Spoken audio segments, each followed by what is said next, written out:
다니엘서 11장입니다. 1절부터 제가 4절까지만 읽겠습니다.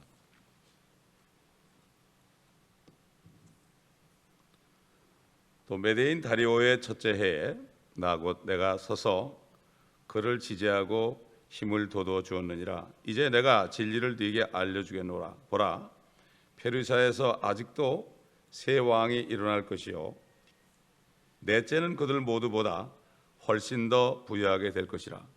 그의 부로 인한 힘으로 그가 그리스 나라를 대적하여 모든 사람을 선동할 것이라. 한 막강한 왕이 일어나서 큰 권세로 다스리며 자기 뜻대로 행하리라. 그가 일어설 때 그의 왕국이 부서질 것이며 하늘의 네 바람으로 나눠지게 되리니 그의 후손에게 돌아가지도 아니할 것이며 또 그가 통치했던 자기의 권세대로 되지도 아니할 것이라. 이는 그의 왕국이 뽑혀서 그들 외에 다른 사람들에게로 돌아갈 것이기 때문이라. 다니엘서 11장이 보면은 가장 좀 어렵다고 할 수 있는 말씀이에요.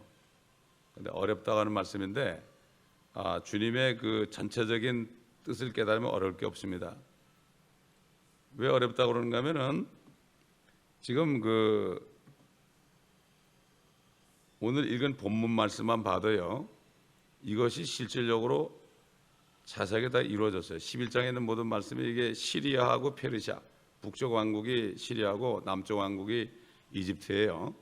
그 나라 간의 그 전쟁과 세력 다툼과 이런 것들이 자세하게 나와 있어요. 너무나도 역사학자들이 보니까 그대로 이루어졌거든. 이게 그대로 이루어지니까 이거는 이미 끝난 것이다, 이렇게들 결론 내리는 신학자들이 많아요. 근데 이건 이 다니엘서의 뜻을 모르는 거예요. 다니엘서의 그 핵심은 뭔가 하면은 70일의 가운데서 마지막 한 일에 이스라엘 백성들이 받을 고통에 대해서 증가하기 때문에 이것을 알지 못하면 그냥 끝난 것이다. 다 끝난 것으로 하니까 별 게 없어요. 로마 교회에서는 요한계시록도 이미 끝난 거라고 그러거든요. 그게 70년에 이미 끝났다고 그래요. 그러니까 성경 더 이상 볼 필요가 없어요. 구약 같은 거는 볼 필요가 없고 읽을 필요가 없어요. 근데 그거는 그 안에 있는 예언을 깨닫지 못해서 그래요. 그 앞에 우리 10장 14절에서 우리 봤지만 주의 천사가 훗날들에 네 백성에게 닥칠 것을 너에게 깨닫게 해주려고 왔노라. 이는 그 환상이 아직도 많은 날 동안 남아있기 때문이라. 많은 날 동안, 훗날 동안. 이 다니엘이 혼절하고 그러는 이유가 그 마지막 7년 환란 때, 야곱의 고난 때 그 백성들이 받을 고난을 보고 너무 기가 막혀가지고 말이죠, 그렇게 한 거거든요. 이거는 먼 장래 일이라. 다니엘이 그 9장이나 10장을 기록한 연대는 BC 534년경이에요. 그러니까 주님이 오시기 전 530년 정도 됐죠. 그때인데 그때부터 시작해서 이게 쭉 이제 69일째 될 때에 결국은 기름 부은 자 예수님께서 이제 십자가에 죽으셨잖아요. 그런데 대부분 사람들이 이것을 예수님이 오실 때 다 성취됐다, 이렇게 결론을 내리고 살고 있습니다 지금. 그러니까는 결국은 요한계시록도 다 그냥 과거 사건으로 돌리고요, 그것도 상징적으로 돌리고 이렇게 하니까 성경에 볼 게 없어요. 성경에 볼 게 없고 주님이 오신다는 그런 약속, 대환란에 대한 거라든가 천년왕국에 대한 거라든가 이런 게 전혀 가려져 있는 거예요 지금. 참 이런 시대가 된 것을 우리가 알아야 됩니다. 지금 여기 11장에 기록된 내용들은 다니엘의 입장에서는 가깝든 멀든 모든 미래에 일어날 일들의 예언이지만은 지금의 우리 입장에서는요, 우리 입장에서는 예언의 일부가 이미 지난 날에 이루어졌고 일부는 지금 성취되고 있는 과정에 있고 또 나머지 일부는 앞으로 주님의 재림과 더불어 일어날 일이라는 것을 우리가 잘 알아야 됩니다. 앞에 10장 21절에서 주의 천사가 그 진리의 성경에 있다, 진리의 성경에 있다, 이런 그 말씀을 한 적이 있잖아요. 이것은 그 당시에 다니엘이 봤던 성경 안에는 없었죠. 그때는 이게 뭐 하늘에 있는 어떤 성경을 얘기하는 게 아닌가 이렇게 볼 수가 있는데, 결국 지금 그 11장에 기록된 책은 남쪽 왕 이집트, 그 당시에 그 프톨레미 왕조였어요. 그리고 북쪽 왕은 셀루코스라는 왕조가 있는 시리아였어요. 그러니까 북쪽에 시리아가 있고 남쪽에 이집트가 있고 이스라엘이 그 중간에 끼었어요. 그들이 전쟁을 하면은 이스라엘은 그냥 당하게 돼 있어. 옛날 한국이 일본하고 청나라하고 전쟁하면 한국이 그냥 발판이 되고, 또 일본하고 러시아가 전쟁해도 한국은 그저 밟고 지나간 곳이 됐고, 마찬가지로 이스라엘도 시리아와 그 이집트 간에 샌드위치가 되는 그런 상황 속에서 이렇게 고난을 받은 것을 우리가 알 수가 있습니다. 근데 이게 얼마나 정확하게 되어 있는지 우리가 뭐 역사에 나타난 거 뭐 누구 왕 때 어쩌고 저쩌고 이런 건 다 볼 필요가 없어요. 그거는 이루어진 것만 우리가 알면 되고, 이게 너무나 정확하게, 이게 앞으로 될 일을 너무나 정확하게 얘기하니까 사람들은 이거는 이제 끝난 사건이다 이렇게 생각한다고요. 근데 다니엘 입장에서 볼 때는요, 앞으로 일어날 일을 이렇게 자세하게 하나님이 알려줬다는 거, 이거에 대해서는 몰라요. 이 성경이 미래의 역사라는 걸 모른다고요. 사람들이 미래 역사라는 걸 모르고 그냥 이루어졌다 이러고 끝나버리는 거예요. 그러니까 지혜형이 없으면은 알 수가 없죠. 그 하나님의 말씀인 그 성경은 보통 성경을 보고 비판하는 학자들하고는 완전히 다른 거죠. 그래서 베드로서 1장 21절에 보면은 모든 성경은 하나님의 영감으로 주어진 것이다.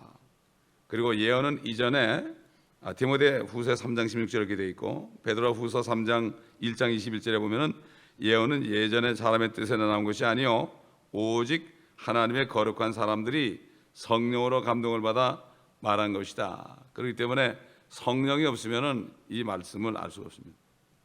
또 성령이 없으면 말씀을 들어도 깨달을 수 없습니다. 인간의 지식으로는 도저히 알 수 없는 거거든요. 인간은 과거, 현재, 미래로 나누기 때문에, 그렇기 때문에 그 시간적인 그 왁구 안에서 이해하려고 그러지 영원하신 성령의 그 하시는 말씀을 들을 수가 없다 하는 것을 우리가 알아야 됩니다. 이 말씀은 하나님의 사람들이 기록했죠. 결국 사람들이 사람이 기록했으니까 성경에 오류가 있다 이렇게 얘기해요. 그런 모르는 사람들이, 옛날에 하나님의 사람들이 어떤 사람인지 감히 상상도 못하는 사람들이에요. 그 사람들에게 성령을 주셨어요. 그때 선지자들 속에도 성령이 있었어요. 그 성령은 양자의 영이 아니고 그 성령은 하나님의 일을 하기 위한 사역의 영이었습니다. 그리고 이 사람들은 어느 정도 역사했는가 하면은 이사야가 그랬잖아요. 처녀가 잉타의 아들을 낳으리니 그랬죠. 어떻게 처녀가 아들을 낳습니까? 그거를 생각했다면은 그 말을 못해요. 그 말씀이 딱 떨어지니까 영을 통해서 바로 자기의 마음을 안 거치고 입으로 나가는 거예요. 되게 학자들이 뭘 들으면은 자기 마음에서 이걸 이렇게 해가지고 그거를 생각하고 판단하니까 이게 엉뚱한 얘기가 나가는 거예요. 이 성경을 그렇게 그랬으니까 상상도 못하는 거예요. 요즘에 신학자들이 성경이 어떻게 기록된 건 자기들은 죽었다 깨나도 모르는 거예요. 그러니까 자기네 생각으로 판단하는 거예요. 그 성경은 믿으라고 준 거지 따지라고 준 게 아니라고 그랬죠. 또 성령이 있는 사람은 말이죠, 성경이 믿어져요. 이게 가장 큰 고통이 뭔가 하면은 예수님이 하나님의 사실이 믿어지지 않는 게 가장 큰 고통입니다, 여러분. 근데 아무나 안 믿어져요. 하나님의 미리 아신 자를 부르고 복음을 전할 때 그게 깨달아지는 거예요. 저는 아브라함을 부를 때요, 아브라함을 부를 때 아브라함을 알았어요. 하나님이 아브라함을 알았고 끝까지 정말 그 이삭이, 예수 그리스도의 모형인 이삭이 태어날 때까지 끝까지 좀 실수를 하더라도, 실수는 하죠, 끝까지 그가 하나님 말씀에 순종할 걸 알았어요. 그래서 로마서 보면 아브라함은 믿음이 약해지지도 않고 의심하지도 않고, 거의 100살이 되고도 의심하지 않고 오히려 믿음이 견고해졌다고 그랬어요. 이런 사람들을 하나님이 택하는 거예요. 그래서 예수 믿게 하는 거예요. 그러니까 이게 아무나 믿는 게 아닙니다. 그러니까 이게 미리 아신 자를 불러가지고 믿게 해가지고 의롭게 하게 하시고 영화롭게 하신다. 하나님의 왕국에 들어가게 하는 거예요. 이게 그리스도 몸 안에 영적으로 들어가게 하는 거 아니겠습니까? 그렇기 때문에 이 성경 말씀이 이렇게 기록된 걸 모르니까 많은 주의 종들 가운데서 성경에 오류가 있다 이런 사람이 너무나 많아요 지금. 아니 성경에 오류가 있다면 하나님이 죄가 있다는 거하고 똑같은 얘기인데 참 무서운 얘기들 하고 있습니다. 하나님께서 미래의 일들을 미리 말씀하시고 말씀하신 바를 그대로 성취해 나가시는 데는 아무 문제가 없죠. 그래서 시편 12편 보면은 하나님께서 말씀을 보존하신다 그런 말이에요. 우리 시편 12편 보겠습니다.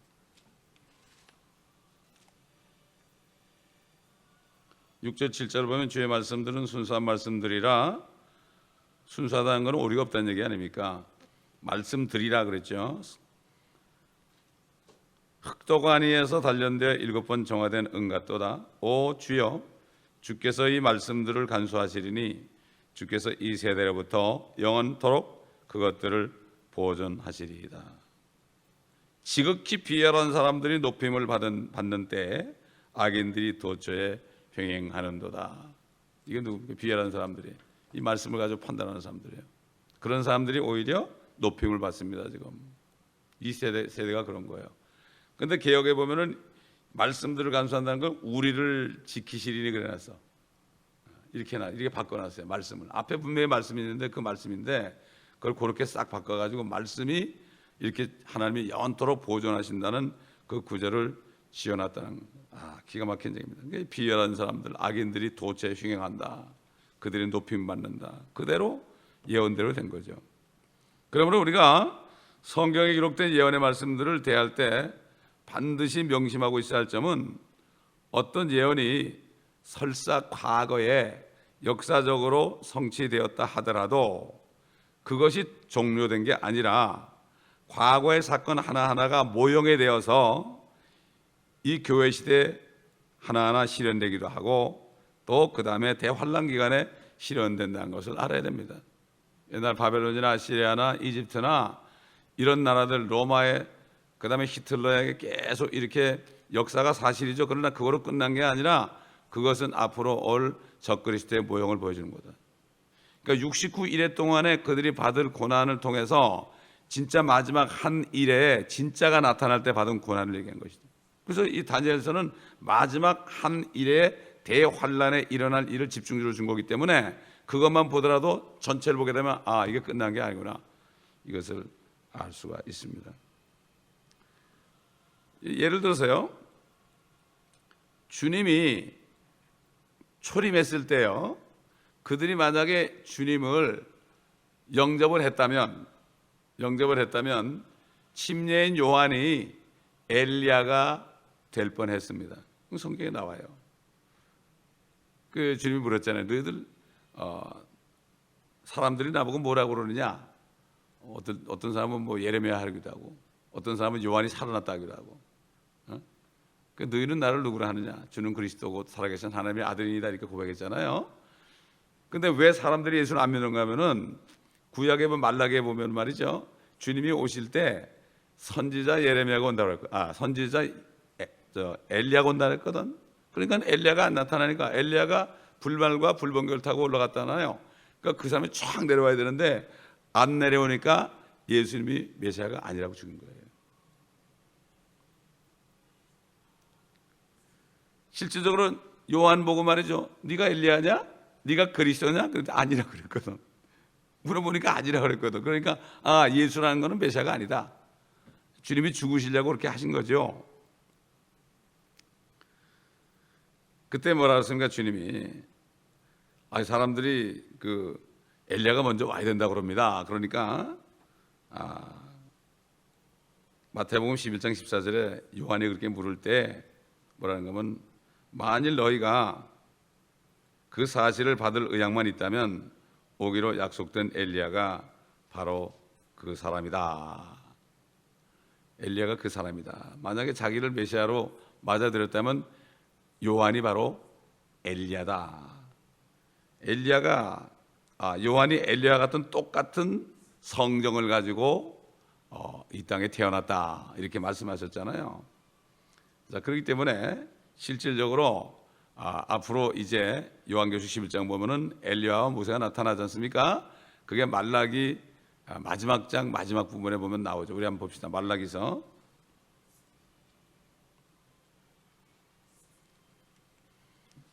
4장 5절 보면 보라 내가 주의 크고 무서운 날이 오기 전에 선지자 엘리야를 너에게 보내리니 그가 아비들의 마음을 자식들에게로 자식들의 마음을 그들의 아비들에게로 돌이켜 내가 와서 땅을 저주로 치지 않게 하리라.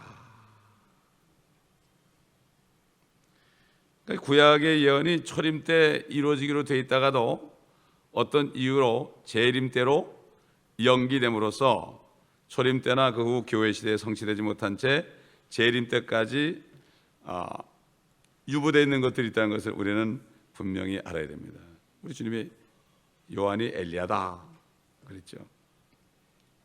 근데 그렇지 않으면 이걸 깨닫지 못하고 앞으로 될 일을 전혀 모르고 지금 교회들이 앞으로 될 일을 거의 모르고 있지 않습니까? 지금 앞으로 될 일이 휴거고 환란이고 천연왕국이네요. 거의 모르고 있잖아요. 이게 바로 그래서 그렇습니다. 지혜와 계시형이 없어서 그렇습니다. 자, 이제 우리가 이 정도로 서론적으로 이렇게 알고 이 말씀을 공부해야만 이게 깨달아지죠. 이 11장 말씀은 정말 어떻게 보면 다 이루어진 것처럼 보입니다. 이게. 그러므로 이제 11장 우리 1절부터 조금 공부를 해보도록 하겠습니다. 1절에 보니까 또 내가 메대인 다리오의 첫째 해 내가 서서 그를 지지하고 힘을 돋워 주었느니라. 그라는 것은 이 미카엘을 얘기하죠. 미카엘은 이스라엘을 대표하는 정사죠. 이스라엘을 대표하는 군대 장관이죠. 그 페르시아 왕국의 통치자가 방해할 때에 그 가브리엘 천사를 도우러 왔던 그 미카엘 천사장이죠. 다리오 왕의 첫째 해에 그 미카엘이 주의 천사에 의해서 지지를 받고 격려를 받았다. 이런 말씀을 하는 거예요. 이 시점은 말이죠. 아직 페르시아가 건재한 때였어요. 다니엘은 뭐 바벨론, 페르시아, 메데 페르시아 때까지 계속해서 고관직을 맡고 있었잖아요. 근데 그리스는 아직도 세계 강국으로 나타나기 이전이었습니다. 그리고 여기 보면은 페르시아에서 아직도 세 왕이 일어날 것이요 넷째는 그들 모두보다 훨씬 더 부유하게 될 것이라 그의 부로 인한 힘으로 그가 그리스 나라를 대적하여 모든 사람을 선동할 것이라. 그 페르시아에서 일어날 왕 중에 넷째는 이전의 왕들보다 더 부유하게 될 것이다. 그 부에서 나오는 국력 때문에 그리스를 압박해가지고 더 강화될 것을 여기 얘기하고, 페르시아의 이 넷째 왕은 다리오 대제를 말합니다. 다리오. 이 다리오 왕이 실질적으로 말이죠. 실질적으로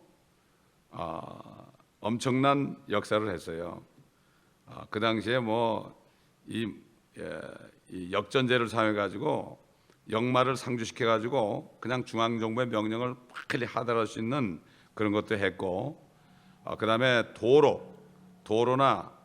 도로를 가지고 상업이 잘 되도록 했고요. 그 당시에 그래가지고 이제 전쟁 때에 그 도로를 사용해서 모든 것을 움직이게 했고, 화폐 제도도 만들고요, 금화도 주재하고요, 굉장히 부유하게 됐습니다. 이래가지고 두 차례에 걸쳐서 그리스를 원정할 정도로 그러한 강국이 됐습니다. 결국은 이제 이렇게 해가지고 그 한 막강왕이 일어나서 큰 권세로 다스린다. 3절에 나오죠. 페르시아의 막강왕으로 말하던 고레스도 그랬고 아하수르에도 그랬고 이런 왕들이 막강한 왕들이었죠. 막강한 왕들이었어요. 그런데 앞으로 그 막강한 왕이 나중에 일어난 걸 볼 때 이 막강한 왕은 이제 그리스에서 일어날 알렉산더로 우리가 볼 수가 있습니다. 왜냐하면 그리스의 알렉산더 왕국이 그 왕이 죽자 네 나라로 갈라져 가지고 그게 나중에 이제 로마가 됐잖아요. 그렇게 됐죠.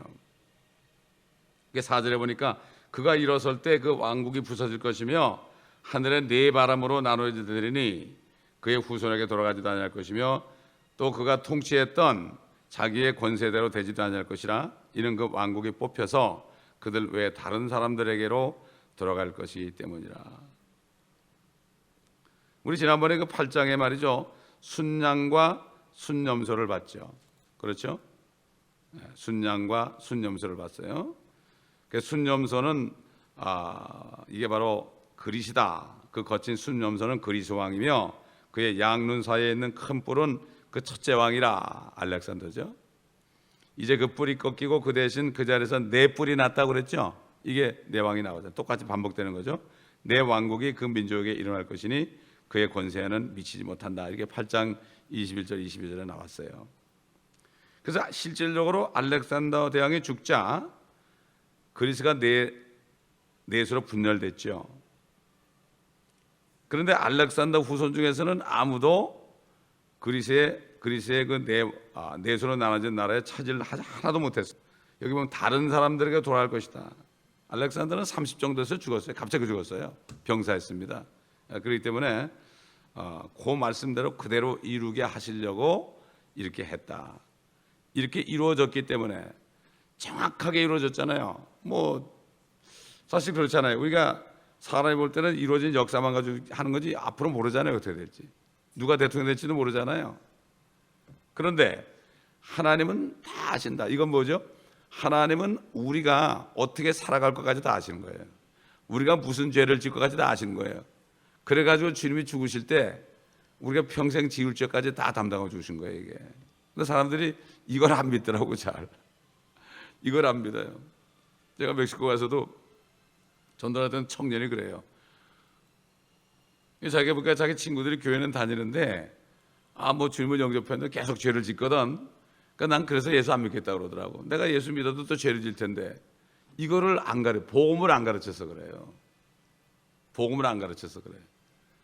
참 그렇기 때문에 이 성경을 자세히 공부하지 않으면 하나님의 말씀의 뜻이 무엇인지 알 수가 없습니다. 알 수가 없는 거죠.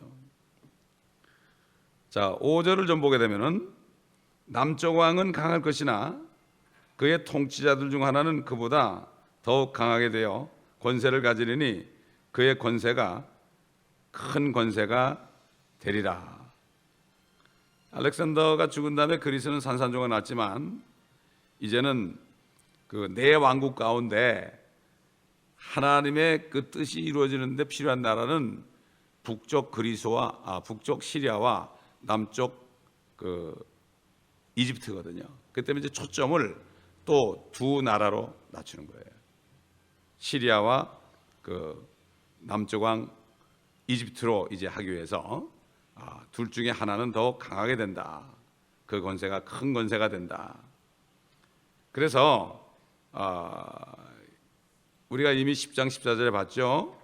다니엘에게 뭐라고 말씀하십니까? 내가 훗날들에 네 백성에게 닥칠 것을 예언해 주려고 왔노라 이렇게 말씀했죠. 다시 말해서 주의 천사는 이스라엘에게 닥칠 일들만은 예언해 주기 위해서 오셨기 때문에 내 왕국이 이렇게 있어도 이스라엘에 영향을 끼치는 것은 시리아와 이집트거든요. 그렇기 때문에 이제 두 나라로 다른 나라는 제껴놓고 두 나라를 가지고 북쪽 왕과 남쪽 왕으로 이렇게 해서 이제 말씀이 계속 증거되는 거예요. 그래서 북쪽과 남쪽 왕국만이 영광스러운 땅이 어딘가 하면은 바로 팔레스타인 땅입니다. 이스라엘은 영광스러운 땅이죠. 앞으로 이제 주님이 오실 때 영광스러운 땅이 되죠. 이것이 직접 그 두 나라가 팔레스타인 땅과 관련이 있기 때문에 그 당시에 네 나라가 그리스, 마케도니아, 소아시아, 드라키아 이런 네 나라가 있었지만은 실질적으로 시리아와 이집트만을 다루고 있다는 사실을 우리가 알아야 됩니다. 그래서 여기서 언급하는 남쪽 왕은 그 당시 이집트 그때는 파라오가 없었어요. 프톨레미 왕조를 말하는 것이고 또 북쪽 왕은 시리아의 셀레우쿠스 왕조를 일컫는 것을 우리가 알아야 됩니다. 역사에 나타난 사실입니다. 그래서 팔레스타인 땅이 바로 두 나라 사이에 끼어 있다. 패권을 낮추는 사이에 끼어 있는 그러한 그 땅이기 때문에 고난을 받을 수밖에 없다. 이런 사실을 우리가 이제 알고 이것을 알고 계속해서 우리가 공부를 하면 하나님의 말씀이 어떻게 이루어진다. 이게 지금 11장이 가장 어려운 장이기도 합니다. 그러나 이걸 통과하게 되면은 12장 끝나면 이제 우리가 훤히 알게 되고 계속해서 이 말씀 저 말씀 공부하다 보면 이게 연결이 돼가지고요 확실하게 앞으로 일어날 일들을 우리가 알게 되어 있습니다. 사실 그래요. 장래일을 알잖아요. 장래일을 확실히 알게 되면 흔들리지 않으면 누가 뭐라 해도 꿈쩍도 안 해요. 그것이 우리에게 힘이 되는 겁니다, 여러분. 이게 힘이 되는 거예요. 그래서 하나님 말씀. 그래서 내년에는 좀 우리 성도들이 말씀을 좀 1년 동안 주님이 안 오셨으면 좋겠는데 하여튼 1년 동안이라도 좀 말씀을 좀 자세하게 다들 좀 먹었으면 좋겠어요. 그런 마음이 저에게 와요. 그런 소원이 와요. 그래가지고 정말 그냥 눈이 확 열려가지고 하나님의 왕국을 바라보면 뭐 요만한 거 가지고 미혹 안 당하고 절대 마귀에게 시험도 안 당하고 대장부처럼 십자가의 군사가 될 텐데 내년은 좀 십자가의 좀 군사가 되는 그런 해가 됐으면 좋겠어요. 그래서 다른 연약한 사람이 들어와도 그런 사람들을 좀 그런 사람들을 통치하는 통치가 아니라 좀 이렇게 훈련시키는 훈련자들이 될 수 있도록 그렇게 되면요 하나님께서 보내줍니다. 절대로 준비되어 보내주죠. 그래가지고 보내줘야만 이 교회가 단단하게 되죠. 우르르 와가지고 있다 보면 이건 이 모래성을 쌓는 것처럼 돼버려요. 그렇기 때문에 다들 사람들이 교회를 목회하면서 그냥 갑자기 그냥 수천 명 되기를 바라고 그러는데 그렇게 할 수는 있어요. 뭐 이것저것 하면 그래 사람은 오는데요. 사람이 오면 안 돼요. 그거는 구원받을 사람이 와야 되죠. 주님이 부른 사람이 와야 돼요. 교회는. 아멘. 그렇게 해야 되는 건데 너무나 그냥 그냥 단실내 멀리 하려고 그러는 이게 도대체 보통 문제가 아닙니다. 이게 우리 특별히 한국 사람들은 말이죠. 사업을 해도 당장 그냥 일확천금 하려고 그래 그냥.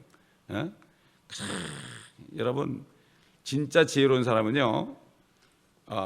옷 장사를 하려면은 뭘부터 하는가 하면은 단추 공장부터 들어가더라고요. 단추 공장 들어가지고 단추 만드는 것도 배우더라고. 와이셔츠를 만드는데 거기에 들어가는 부품이 엄청나게 많아요. 그래서 와이셔츠만 잘 만들면 배도 만들 수 있어요. 제가 옛날에 있던 회사가 와이셔츠로 시작한 회사거든. 와이셔츠를 만드니까 배도 만들더라고. 지금도 만들고 있지 않습니까? 이게 뭔가 하면은 아주 섬세한 일을 작은 일을 잘하는 사람은 점점점 큰 일을 잘하는데 이 먼저 큰 거부터 하려고 그래 사람들이. 그러다가 쫄딱 망하는 거야. 돈 많이 들이고 말이죠.